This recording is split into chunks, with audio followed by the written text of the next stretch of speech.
2 years ago, Katt Williams warned us all. And now, everything he said is being confirmed in Diddy's trial. From Kanye West to Jennifer Lopez, the list of celebrities tied to this case is shocking, and what's coming out in court might change the way you look at the entire industry forever. Katt Williams has built a reputation for speaking bluntly, and time has once again proven him right. Nearly 2 years after his remarks, many of the things he hinted at are surfacing in court. As Diddy's ongoing trial unfolds, a long list of high-profile names has emerged, some through direct testimony, others simply mentioned during jury vetting to avoid potential conflicts of interest. The sheer number of celebrities tied to the case underscores the influence Diddy has long held within the entertainment industry. One of the most notable names is Kanye West. Their connection resurfaced when Kanye openly called for Diddy's release, breaking through the silence surrounding the case. Diddy, currently held at the Metropolitan Detention Center in Brooklyn on serious charges, responded with a rare Instagram post. In it, he thanked Kanye for his support and shared a link to the Yeezy website, where Kanye unveiled an unexpected collaboration between Yeezy and Diddy's Sean John fashion line. The announcement stunned fans, given the pair's rocky history, most notably their clash in 2022 over Kanye's White Lives Matter shirts. But this time Kanye went further than just showing solidarity. He vowed to split profits from the collaboration evenly, noting that Diddy is legally barred from collecting income while incarcerated. The gesture marked a turning point in their relationship, revealing reconciliation where tension once stood. Still, Kanye's involvement hasn't come without controversy. His public pleas even included a direct appeal to former President Donald Trump, and his social media posts drew criticism for offensive remarks about Jewish people and for sharp attacks on Diageo, the liquor company Diddy had sued before his arrest. Following Diddy's detention, Kanye also dropped a track featuring Diddy's son, Christian King Combs, which reportedly included snippets of a phone call recorded with Diddy from behind bars. From the front line, you know what I'm saying? It's wicked, wicked, wicked. So you be careful. Yeah. We can't do nothing if they, you know what I'm saying? I need you out there, you feel me? Yeah. I hear you. Yes, sir. Yeah. Yes, sir. They have some fucking fun. Yeah. Not having no fun, and they get behind the mic, have some fun, chop up them samples, get back what you think, then vibe, Yeah. have some fun, get back to smiling. Yeah. These other motherfuckers, they waste your time, big. Yeah. You know? Kanye West, now legally known simply as the Turned Heads, on Friday when he unexpectedly appeared at Sean Diddy Combs' criminal trial. When asked why he had shown up, Ye made it clear he was there to stand behind a fellow artist as Diddy faces serious trafficking charges. His presence in the courtroom drew attention not just for its surprise factor, but for the weight it carried, signaling solidarity at a moment when Diddy's public image is under the harshest scrutiny. Also present were Diddy's sons, Christian and Justin Combs. The brothers, who themselves were handcuffed during the high-profile 2024 raid on their father's mansion, continue to remain visibly by his side. Christian, however, is facing separate legal troubled lawsuit tied to an alleged assault in 2022. Their loyalty in court painted a picture of family unity, but not everyone views their involvement so positively. Former Bad Boy bodyguard Gene Deal has voiced a harsh perspective, suggesting that Christian and Justin may be unknowingly walking in the very footsteps that led their father to his downfall. In his view, their actions might even have contributed, however, unintentionally, to the situation Diddy now finds himself in. All court. That's where they just got lines of computers with officers of all different people and officers just on the internet. Whoever's over that case, whoever's working that case, don't you know they saw that and took it to their boss?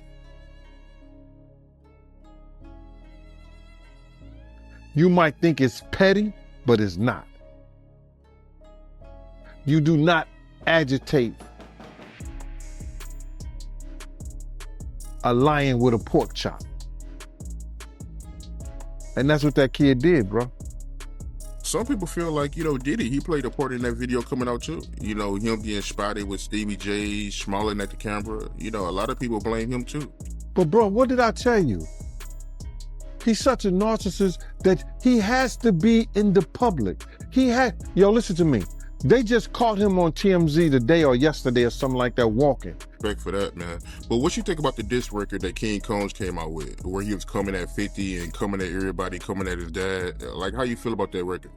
Well, first I want to say to this young man, before somebody take his head off, because see, that's that new school bull crap that these kids out here, they easy to fly off their mouth with that. You don't invite a man to your private. You don't invite a man to your private unless you doing the Diddy. If two men lay down, how many homos get up? Let me tell you, young man, 2 of them. You understand? So don't invite a man to your private, because that man will see you and take your head off. Especially somebody like 50. You don't send or let a boy do a man's job. I don't know if he need that type of attention or he want that type of attention. Evidently he do. But 50 is the wrong dude that you want to do that type of attention, get that kind of attention from, bro. In the infamous words of Waka Flocka, that nigga go hard in the paint. And I don't believe that this cat would even put out some trash like that and really didn't know what he was doing. He's teasing the federal government. And I told y'all, the Southern District of New York do not play. So King Kong just put another battery in their back. And you see after he did that shit, something get leaked to the press. Do you notice that, right? As soon as he did that dumb shit, talking about, well, we did this and we did that. We had this over here, y'all went to the wrong house. Some went to, he said, well, we're gonna show you how wrong we are. Yo, CNN, run this. Action, roll them. Don't play with the feds, bro. Because you got to realize this. They got a lot of time. All they got to do with... Cassie's testimony pulled yet another name into the spotlight, Kid Cudi. According to her, Diddy once threatened the rapper and, not long after, Cudi's car mysteriously went up in flames while parked in his driveway. Taking the stand himself, Cudi said he had no doubt who was responsible.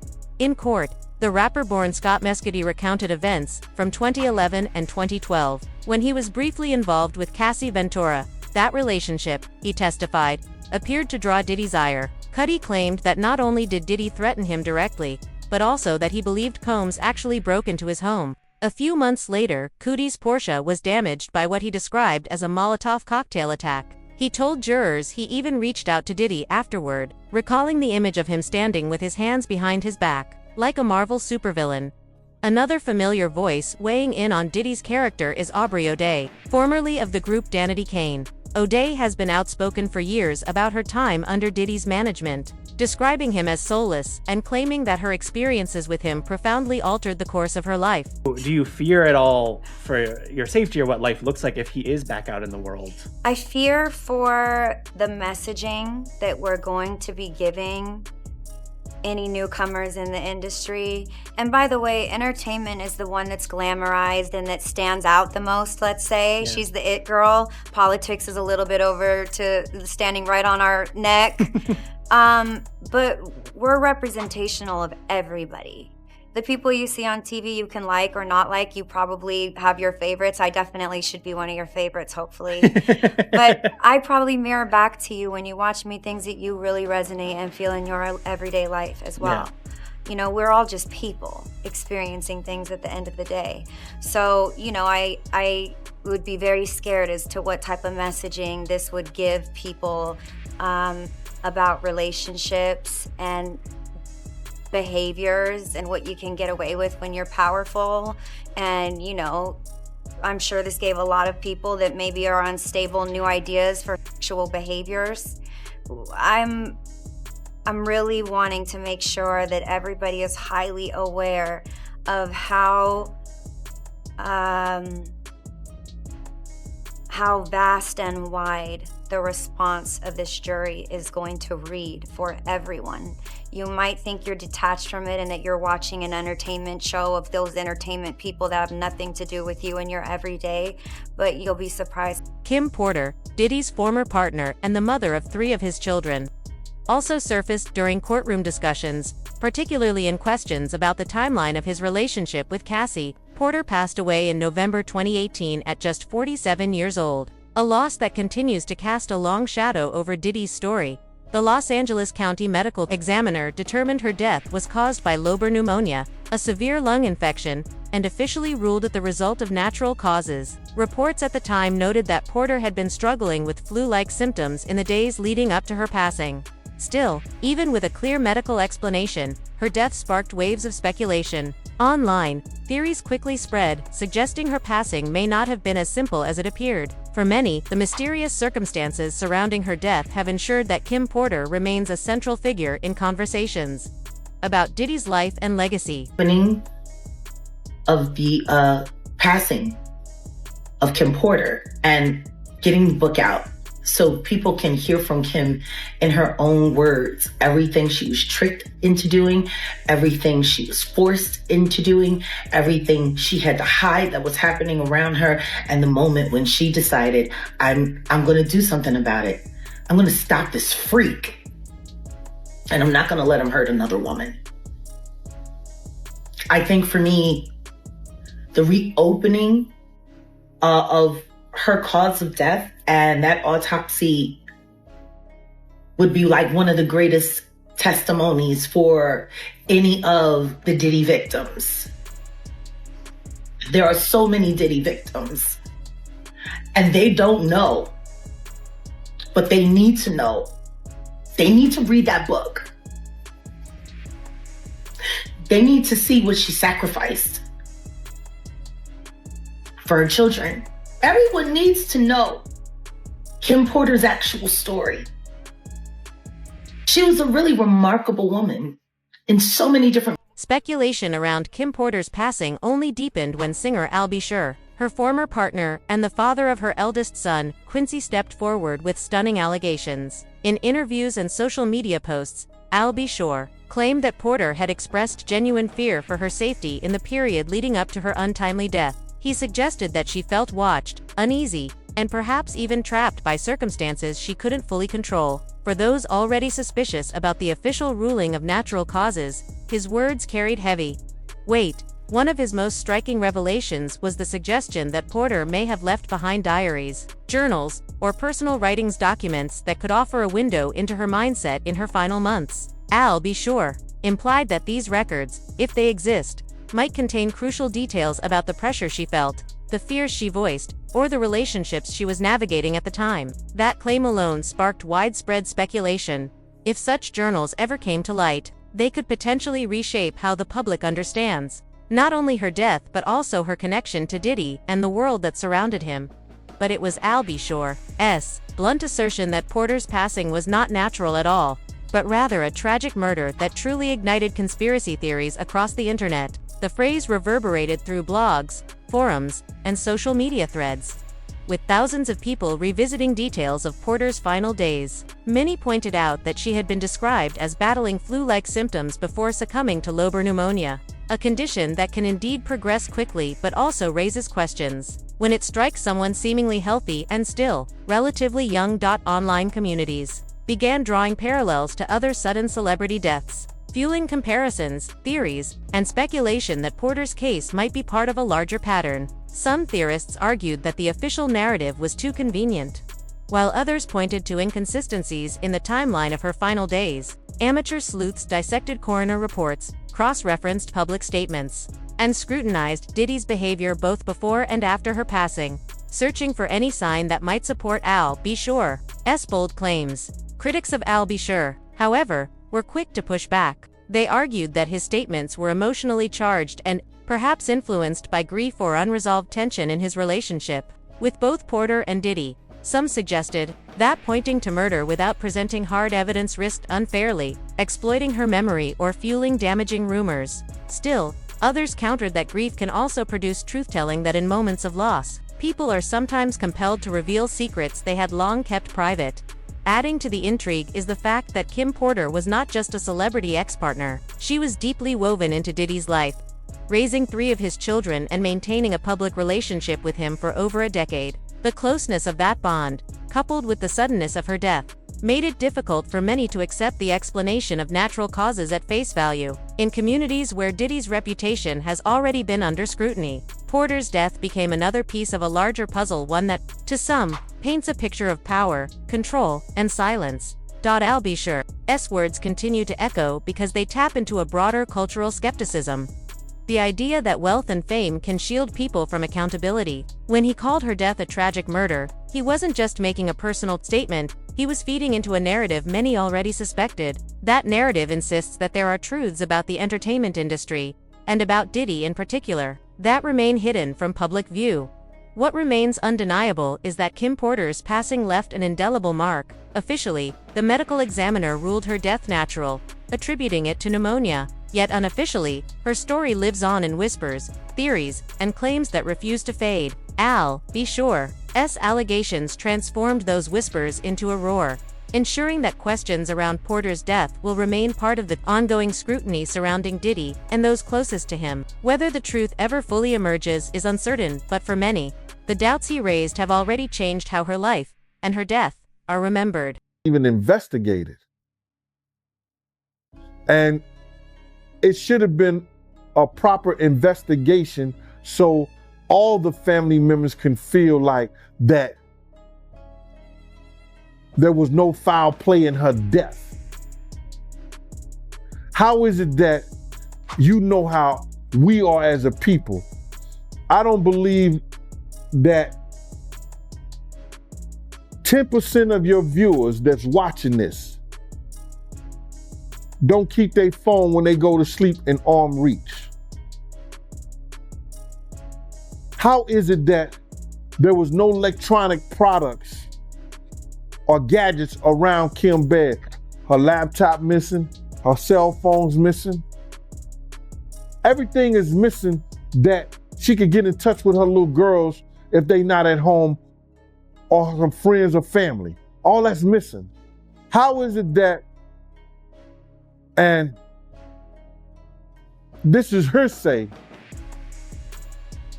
that the detectives did not even view the body in the bed where she died at? That the coroner had already removed her, pronounced her dead, and told the detectives that it was no foul play.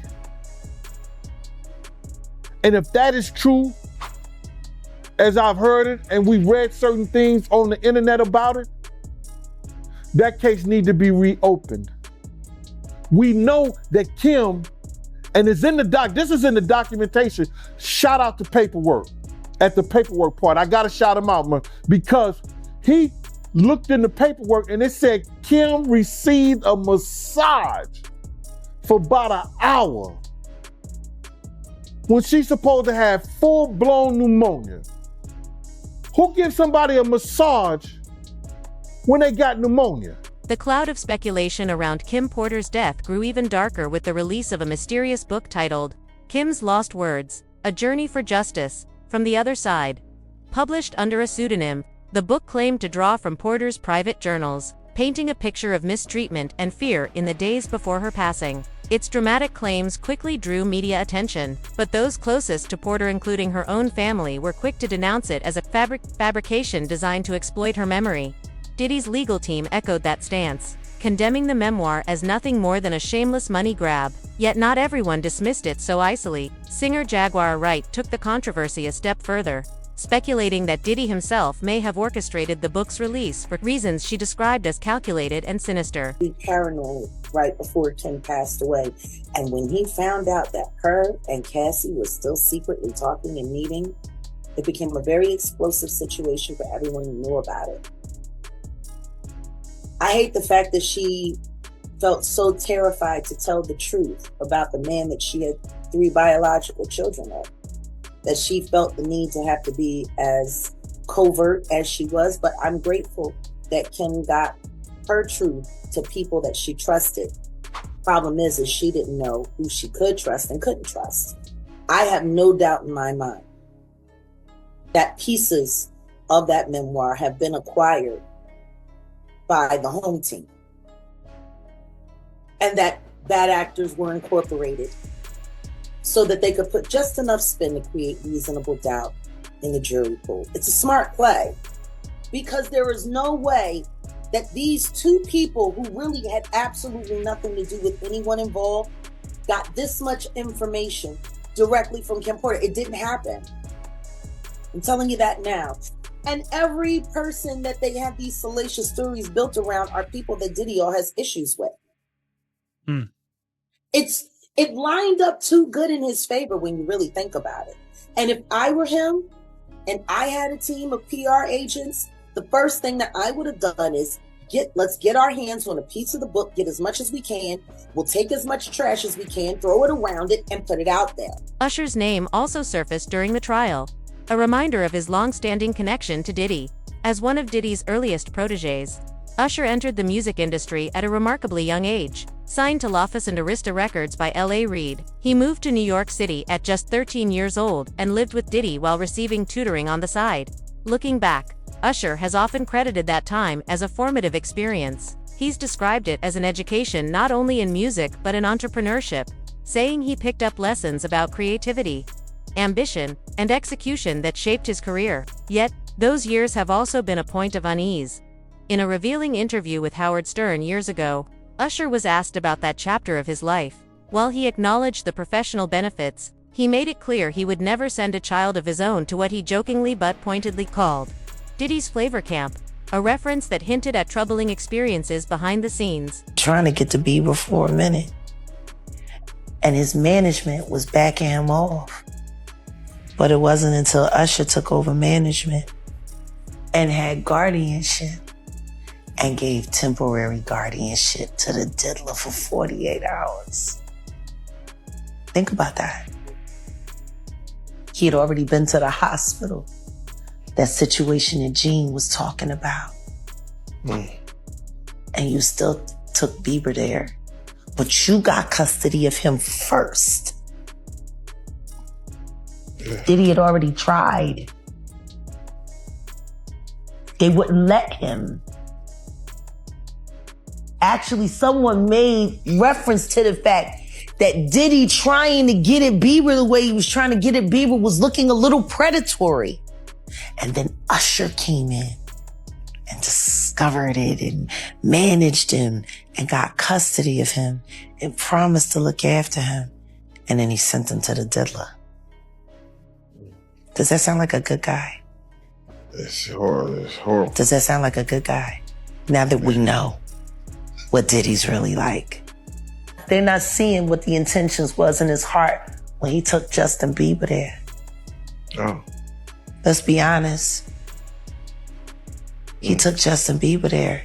Usher's name didn't just come up in connection to his early years with Diddy, it was also tied to testimony from singer Dawn Richard. She recounted a disturbing incident in 2010 at a West Hollywood restaurant. According to Richard, during what appeared to be a private conversation, Diddy suddenly turned aggressive toward Cassie. Witnesses recalled Cassie leaning over in pain before abruptly leaving the table. Among those reportedly present were Usher, now music executive Jimmy Iovine, and rapper Big Daddy Kane. Richard went on to testify that another confrontation followed in the car later that evening, though the atmosphere in the courtroom grew heavy as she described the details. Beyond these incidents, Usher's name also arose in a very different context: his supposed role in connecting Diddy with a then-rising star, Justin Bieber, a revelation that added yet another layer of intrigue to the trial's widening scope. Another major figure tied to Diddy's legal history is Jennifer Lopez, makeup artist. Mila Morales testified during the trial that Lopez, one of her celebrity clients, had a significant connection to Diddy, having famously dated him in the late 1990s. Lopez was by his side in 1999 when he was arrested. following a violent nightclub shooting, a case that continues to shadow discussions about Diddy's past. Jurors in the current trial even revisited aspects of that older case. They asked to review testimony from Wardell Fenderson, Diddy's former driver and now one of the prosecution's star witnesses. Fenderson told the court that Diddy was armed the night of the Club New York shooting, and later pressured him to claim ownership of a pistol found in Diddy's Lincoln Navigator as it fled the scene. According to prosecutors, Diddy offered Fenderson $50 or even a diamond ring in exchange for taking the blame. The jury also requested a readback of testimony about Lopez's role that night. An officer recalled that when police ordered everyone in the Navigator to place their hands on the vehicle, Lopez instead announced she was going home. As she was being detained, a firearm was discovered inside the SUV. The officer quoted Lopez as saying, "It's not my gun." Ultimately, all passengers including Lopez were arrested on the spot. To this day, Lopez's involvement in that case remains a flashpoint. Critics argue she evaded accountability, with some even alleging she committed perjury. They point to claims that she had gunshot residue on her hands the night of the shooting and raised the possibility that the weapon found could have been linked to her. Yet despite these allegations, Lopez has never faced charges beyond that initial arrest. For those who lived through the aftermath, the bitterness lingers. One former associate testified that Diddy betrayed him after he defended him as a teenager, sending witnesses against him and contributing to his imprisonment. He described forgiving Diddy for his own peace of mind, but was firm in clarifying that their relationship was far from one of friendship. It was defined by destruction. And when it comes to Lopez, critics note her silence has been just as damaging. She has never publicly supported the women harmed in the incident, nor contributed to medical costs still borne by victims. Instead, her public image has soared, seemingly detached from the violent history she was once a part of. As one commentator put it bluntly, Jennifer Lopez has been on every other block but never the cell block. This raises the lingering question, will high-profile figures like Lopez ever face true accountability for the roles they played in these defining moments of Diddy's story, or will their fame continue to shield them from the consequences that others around them have endured?